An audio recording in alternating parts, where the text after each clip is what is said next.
Fly Shop, guys. Summertime is here and caddis fishing is beginning. The salmon flies are ending, so we're going to tie an x-caddis with a twist. Basically what we're going to do is use sexy floss for the body as opposed to dubbing, for a couple reasons. One is it's really easy to work with. Two is the stuff is color fast, so when you go to hit your fly with floatant, it stays the same color. It doesn't matter as much what color thread is underneath the body. I'm going with the Montana Fly Company 6/0 in sand.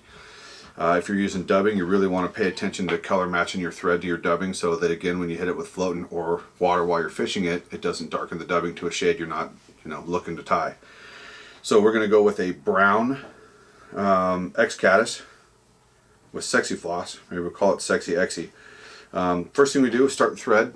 Standard dry fly hook. This is a size 14, just a little on the big side so everybody can see the video.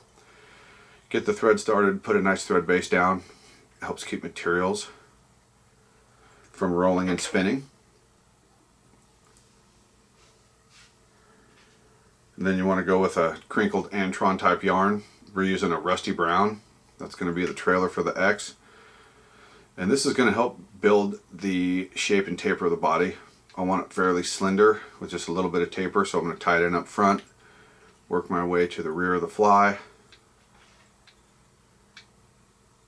Of course, you guys that are pro fly tiers don't need to hear any of this stuff, but when you make the cut, if you pull it tight and cut it, it's going to bounce back and shorten.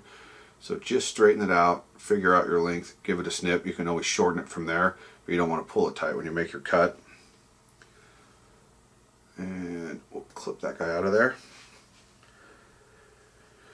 One strand of Montana Fly Company Sexy Floss in copper brown. I know that caddis patterns in tan and olive are generally more popular. For those of you that have not fished brown caddis on Oregon rivers, you should. I would take brown over any other color every time if I could only pick one. There's a little trick to wrapping this stuff as we start the back of the body. Now some guys will say that there's a little bump on the back end of the caddis, so they might go advance one or two, rewrap, and then thin out going forward. If you don't like the bump in the rear of the caddis, that's how we're going to tie this, just a nice slender body.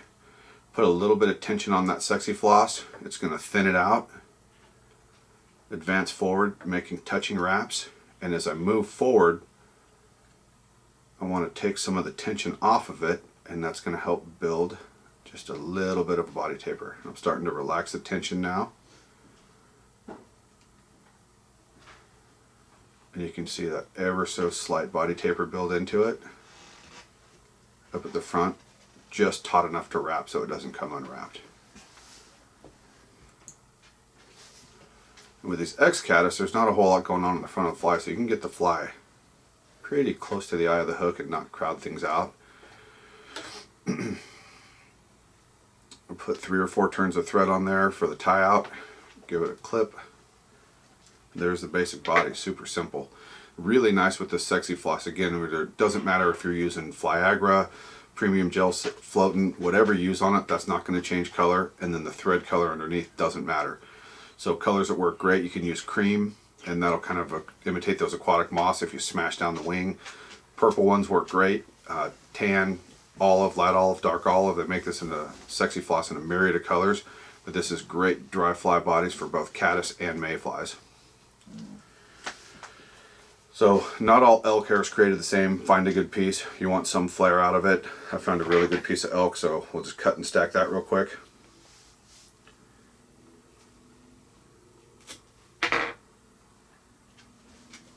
I'll get a flea comb in there, take out some of the under fur.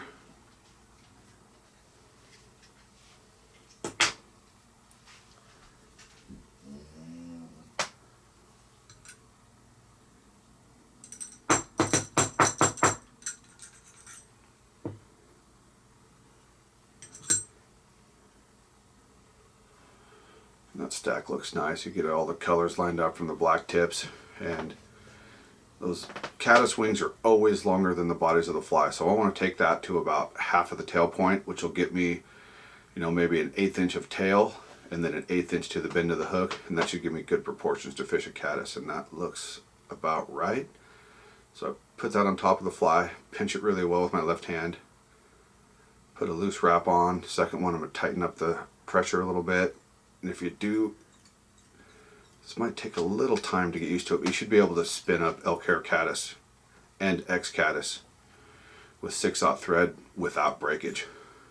Okay, now before I clip the front, we're going to pull everything up, put a few wraps in behind the eye.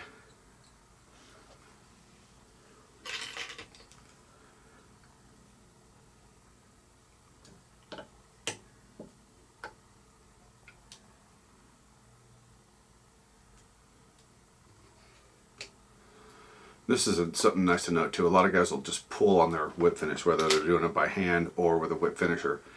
Wiggle back and forth, and that's going to help tighten it. Then you can get in there and clip it out. With the last move, we just pull the butts forward. And boom. If you like them bushier, put a little more hair on it. That's kind of it's not light, it's not heavy, but that's a really nice caddis. And that'll fish 14, 16, 18, and 20 all over the West until winter takes us out of trout fishing.